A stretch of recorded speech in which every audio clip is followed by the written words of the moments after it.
Bonjour à chacune et à chacun, c'est une joie pour moi de vous retrouver pour ce temps de partage biblique. Alors sachez que pendant toute la suite des dimanches que nous aurons au mois d'août, étant donné que nous avons repris en présentiel à l'église Aix-en-Provence nos cultes, eh bien, ces temps de partage seront des pensées comme apportées en semaine, donc de 10 à 15 minutes maximum, mais le tout étant surtout de pouvoir ensemble avancer dans l'enseignement de la parole de Dieu. Alors pendant 4 dimanches, ce que je vous propose, c'est de pouvoir nous laisser guider vers l'histoire de Pierre et Corneille. Voilà pourquoi le titre que nous avons maintenant, Pierre et Corneille, pour 4 dimanches. Et on va dérouler le fil de cette histoire extraordinaire que l'on retrouve dans tout le chapitre 10 du livre des Actes des Apôtres. Alors pour ce premier message, on va le lire en entier, ce chapitre 10, pour bien poser les bases de notre partage, sachant que ça ne fait qu'aussi confirmer, corroborer ce qu'on a pu partager dernièrement sur l'importance de se fortifier dans la parole de Dieu. On s'appuie sur la parole de Dieu et rien que la parole de Dieu, sola scriptura. Actes chapitre 10, verset 1er. Il y avait à Césarée un homme nommé Corneille, centenier dans la cohorte dite italienne. Cet homme était pieux et craignait Dieu avec toute sa maison. Il faisait beaucoup d'aumônes au peuple et priait Dieu continuellement. Vers la 9e heure du jour, il vit clairement dans une vision un ange de Dieu qui entra chez lui et qui lui dit « Corneille !» Les regards fixés sur lui et saisi d'effroi, il répondit « Qu'est-ce, Seigneur ?» Et l'ange lui dit « Tes prières et tes aumônes sont montées devant Dieu. Il s'en est souvenu. Envoie maintenant des hommes à Joppé et fais venir Simon, surnommé Pierre. Il est logé chez un certain Simon, corroyeur, dont la maison est près de la mer. » Dès que l'ange qui lui avait parlé fut parti, Corneille appela 2 de ses serviteurs et un soldat pieux d'entre ceux qui étaient attachés à sa personne. Et, après leur avoir tout raconté, il les envoya à Joppé. Le lendemain, comme ils étaient en route et qu'ils approchaient de la ville, Pierre monta sur le toit vers la 6e heure pour prier. Il eut faim, il voulut manger, et pendant qu'on lui préparait à manger, il tomba en extase. Il vit le ciel ouvert et un objet semblable à une grande nappe attachée par les 4 coins qui descendait et s'abaissait vers la terre et où se trouvaient tous les quadrupèdes et les reptiles de la terre et les oiseaux du ciel. Et une voix lui dit « Lève-toi, Pierre, tue et mange !» Mais Pierre dit « Non, Seigneur, car je n'ai jamais rien mangé de souillé ni d'impur. » Et pour la seconde fois, la voix se fit encore entendre à lui « Ce que Dieu a déclaré pur, ne le regarde pas comme souillé. » Cela arriva jusqu'à 3 fois, et aussitôt après, l'objet fut retiré dans le ciel. Et tandis que Pierre ne savait en lui-même que penser du sens de la vision qu'il avait eue, voici, les hommes envoyés par Corneille, s'étant mis en quête de la maison de Simon, se présentèrent à la porte. Et ils demandèrent à haute voix si c'était là que logeait Simon, surnommé Pierre. Et comme Pierre réfléchissait à la vision, l'Esprit lui dit « Voici 3 hommes te demandent, lève-toi, descends et pars avec eux sans hésiter, car c'est moi qui les ai envoyés. » Pierre donc descendit et il dit à ces hommes « Voici, je suis celui que vous cherchez, quel est le motif qui vous amène ?» Et ils répondirent « Corneille, centenier, homme juste et craignant Dieu, et de qui toute la nation des Juifs rend un bon témoignage, a été divinement averti par un saint ange de te faire venir dans sa maison et d'entendre tes paroles. » Pierre donc les fit entrer, les logea, et le lendemain il se leva et partit avec eux. Quelques-uns des frères de Joppé l'accompagnèrent et ils arrivèrent à Césarée le jour suivant. Corneille les attendait et il avait invité ses parents et ses amis intimes. Lorsque Pierre entra, Corneille, qui était allé au-devant de lui, tomba à ses pieds, se prosterna, mais Pierre le releva en disant « Lève-toi, moi aussi je suis un homme. » Et conversant avec lui, il entra et trouva beaucoup de personnes réunies. « Vous savez, leur dit-il, qu'il est défendu à un juif de se lier avec un étranger ou d'entrer chez lui. Mais Dieu m'a appris à ne regarder aucun homme comme souillé et impur. C'est pourquoi je n'ai pas eu d'objection à venir, puisque vous m'avez appelé. Je vous demande donc pour quel motif vous m'avez envoyé chercher. » Corneille dit, « Il y a 4 jours, à cette heure-ci, je priais dans ma maison à la 9e heure, et voici, un homme vêtu d'un habit éclatant se présenta devant moi et dit, « Corneille, ta prière a été exaucée, et Dieu s'est souvenu de tes aumônes. Envoie donc quelqu'un à Joppé et fais venir Simon, surnommé Pierre. Il est logé dans la maison de Simon Corroyeur, près de la mer. Aussitôt, j'ai envoyé quelqu'un vers toi, et tu as bien fait de venir. Maintenant donc, nous sommes tous devant Dieu pour entendre tout ce que le Seigneur t'a ordonné de nous dire. » Alors Pierre, ouvrant la bouche, dit, « En vérité, je reconnais que Dieu ne fait point de favoritisme, mais qu'en toute nation, celui qui le craint et qui pratique la justice lui est agréable. Il a envoyé la parole aux fils d'Israël en leur annonçant la paix par Jésus-Christ, qui est le Seigneur de tous. Vous savez ce qui est arrivé dans toute la Judée après avoir commencé en Galilée et à la suite du baptême que Jean a prêché. Vous savez comment Dieu a oint du Saint-Esprit et de force Jésus de Nazareth, qui allait de lieu en lieu, faisant du bien et guérissant tous ceux qui étaient sous l'empire du diable, car Dieu était avec lui. Nous sommes témoins de tout ce qu'il a fait dans le pays des Juifs et à Jérusalem. Ils l'ont tué en le pendant au bois. Dieu l'a ressuscité le 3e jour et il a permis qu'il apparaisse. Non à tout le peuple, mais aux témoins choisis d'avance par Dieu, à nous qui avons mangé et bu avec lui après qu'il fut ressuscité des morts. Et Jésus nous a ordonné de prêcher au peuple et d'attester que c'est lui qui a établi par Dieu juge, qui a été établi par Dieu juge et des vivants et des morts. Tous les prophètes rendent témoignage de lui que quiconque croit en lui reçoit par son nom le pardon des péchés. Et comme Pierre prononçait encore ces mots, le Saint-Esprit descendit sur tous ceux qui écoutaient la parole. Tous les fidèles circoncis qui étaient venus avec Pierre furent étonnés de ce que le don du Saint-Esprit était aussi répandu sur les païens, car ils les entendaient parler en langue et glorifier Dieu. Alors Pierre dit, « Peut-on refuser l'eau du baptême à ceux qui ont reçu le Saint-Esprit aussi bien que nous ?» Et il ordonna qu'ils soient baptisés au nom du Seigneur, sur quoi ils le prièrent de rester quelques jours auprès d'eux. Amen. Un texte formidable et un chapitre vraiment que je vous invite à relire et à méditer. En tout cas, j'avais à cœur de pouvoir m'arrêter avec vous pendant quelques semaines dessus. Alors pour ce matin, on va retenir 4 points. Le premier point, c'est que tout s'enclenche par la volonté de Dieu. Le deuxième point, c'est que parfois nous avons des incompréhensions qui peuvent être momentanées et qui sont humaines, et ça fait partie de notre vie, et nous devons accepter nos limitations. Le troisième point, c'est l'importance pour un chrétien de réfléchir, bien qu'on ait le Saint-Esprit, que nous ayons la parole de Dieu, tout cela ne nous empêche pas et n'est pas contradictoire avec le fait de réfléchir, bien au contraire, ça va ensemble. Et puis le quatrième point, c'est la motivation profonde de nos cœurs lorsque nous agissons. Dans ce texte, c'est extraordinaire de voir l'enchaînement des événements. Alors j'ai fait exprès de tout lire parce que, je ne sais pas vous, mais si on écoute bien, si on lit attentivement, on a l'impression de voir un film se dérouler.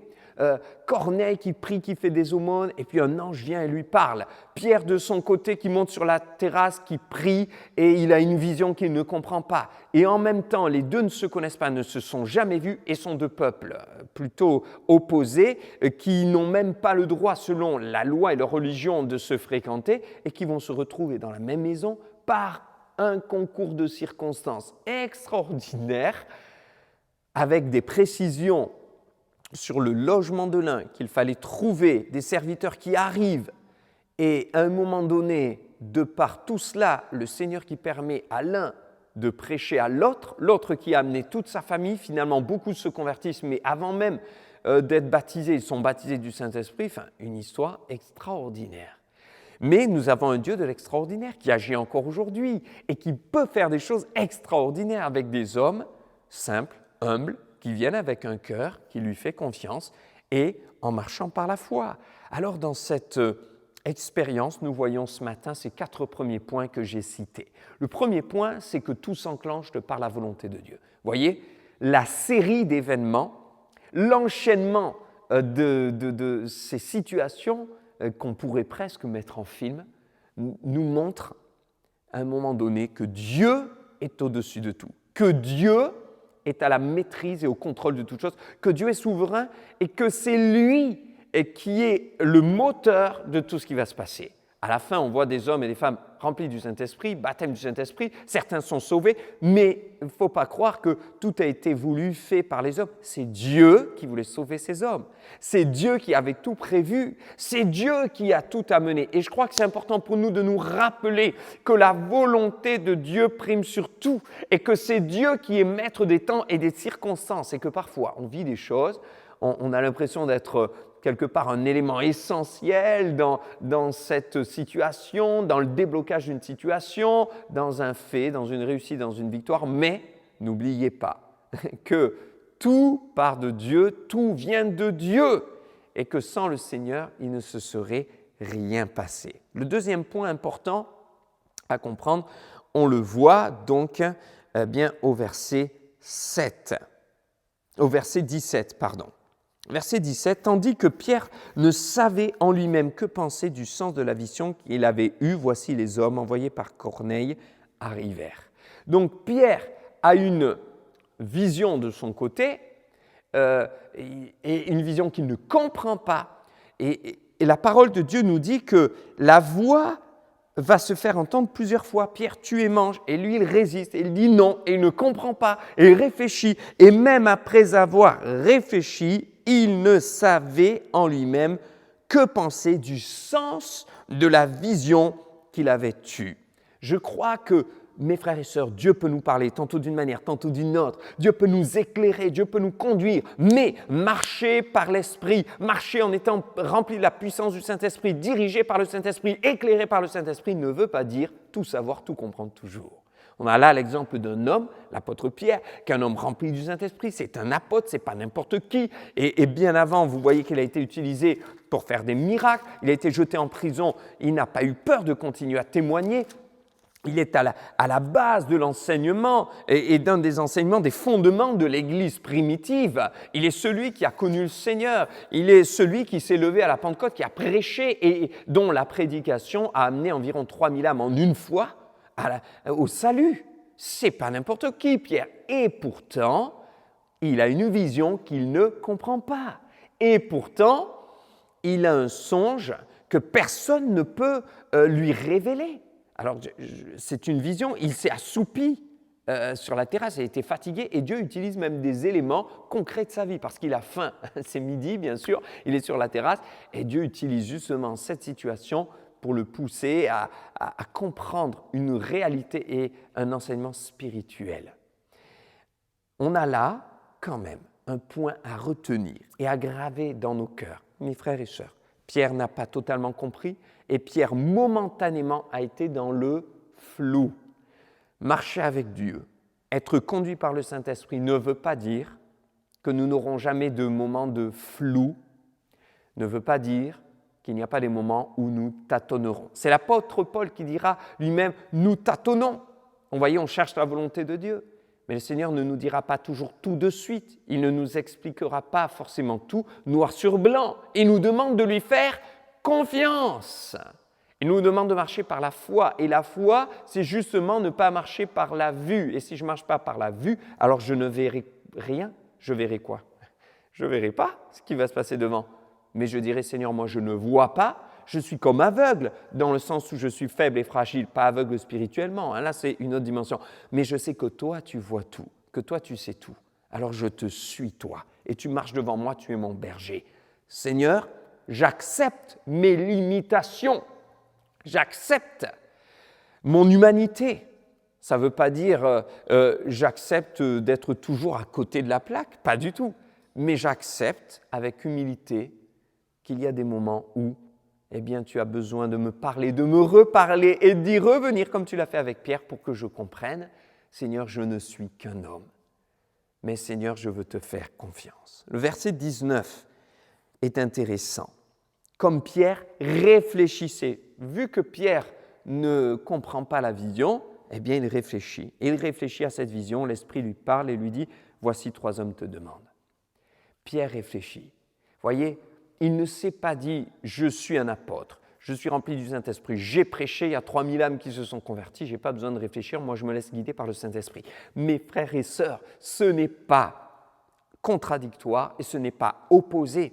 Le Saint-Esprit ne nous enlève pas notre intelligence. Le Saint-Esprit ne nous enlève pas notre pouvoir de réfléchir. Le Saint-Esprit ne nous demande pas de ne plus réfléchir. Au contraire, je pense que quand on est rempli du Saint-Esprit, de l'amour de Dieu, il y a toujours cet équilibre. Nous savons qu'il y a des situations, des circonstances où le Seigneur nous amènera en sens inverse de notre raison humaine. Mais ça ne veut pas dire que nous ne devons pas réfléchir. D'ailleurs, le Seigneur dit qu'il cherche quelqu'un qui soit intelligent. Il y a des gens qui pensent que l'intelligence est opposée au cœur et que avoir de l'intelligence, ce n'est pas spirituel. Dieu ne nous demande pas notre intelligence, Dieu ne nous demande pas d'être intelligent. C'est faux. Dieu cherche quelqu'un qui soit intelligent. Maintenant, comprenons que l'intelligence est différente de l'instruction. C'est-à-dire qu'il y a des gens qui n'ont pas eu accès à la connaissance, la culture, peut-être de hautes études, mais ils ne sont pas pour autant moins intelligents. Il y a des gens qui sont manuels et très intelligents. Il y a des gens qui ont peu appris à l'école, mais qui sont très intelligents. Et Dieu veut que nous soyons intelligents. Et Dieu, par le Saint-Esprit, développe notre intelligence. Et le développement de notre intelligence, c'est aussi percevoir. C'est la sagacité, la finesse, la compréhension des relations, des situations, des personnes, des paroles. Et ça, le Saint-Esprit le développe en nous. Et pour ça, il faut savoir se servir de ce que Dieu nous a donné, notre intelligence, et apprendre à réfléchir aux situations. Un problème au travail, une difficulté relationnelle, une parole qui m'a été dite et qui m'a blessé, un projet que j'ai.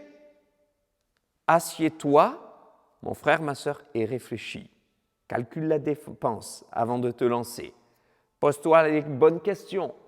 Et le Saint-Esprit te parlera, le Saint-Esprit te conduira et te dirigera parce que tu te seras arrêté et tu auras réfléchi. Regardez Pierre, il réfléchissait et parce qu'il réfléchissait, alors qu'il réfléchissait, le Seigneur lui a parlé et l'Esprit lui dit « Voici 3 hommes te demandent », il y va. Et l'Esprit ne lui a pas dit « Voilà, je vais tout expliquer de la vision que tu n'as pas compris ». Il lui a dit « Mais 3 hommes te demandent ». Ça veut dire que les circonstances ont été provoquées pour que tout à coup, il puisse entrer dans le plan de Dieu et entrer dans la compréhension de l'enseignement que le Seigneur voulait lui dire et lui donner.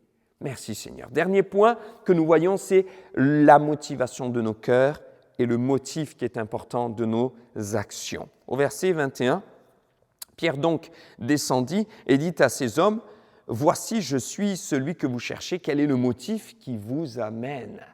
Pierre pose la question du motif, et ça c'est important. Pierre ne part pas comme ça à l'abordage, il ne part pas au hasard, il ne dit pas « Ok, quelqu'un m'appelle, je fais confiance aveuglément ». Ce n'est pas ça la foi, mais il demande quel est votre motif. Pourquoi vous venez? Quel est le motif qui vous amène? Quelle est votre motivation profonde? Ça, je crois que ça fait écho aussi aux motivations de nos cœurs lorsque nous agissons. Pierre voulait peser les motivations pour savoir si vraiment ces hommes et ces femmes venaient de Dieu, venaient de la part de Dieu. Si j'entends une parole, je ne dois pas faire confiance aveuglément, je ne dois pas croire aveuglément, je ne dois pas faire n'importe quoi, mais me dire quelle est la motivation de la personne, quel est le motif de sa parole, pourquoi parle-t-il ainsi? Et on doit se poser les questions parfois nous-mêmes à nous-mêmes pour aller de l'avant. Et laisser le Seigneur nous interpeller pour que, comme ce fils perdu prodigue qui est revenu vers le Père, est entré en lui-même, s'est posé la question, quel est mon motif? Il a réfléchi sur lui-même, on doit faire la même chose. Donc si on doit réfléchir sur les situations, il faut savoir réfléchir sur nous-mêmes. Pourquoi est-ce que j'ai parlé de cette sorte à tel frère, telle sœur? Pourquoi est-ce que cette parole est-elle sortie de ma bouche?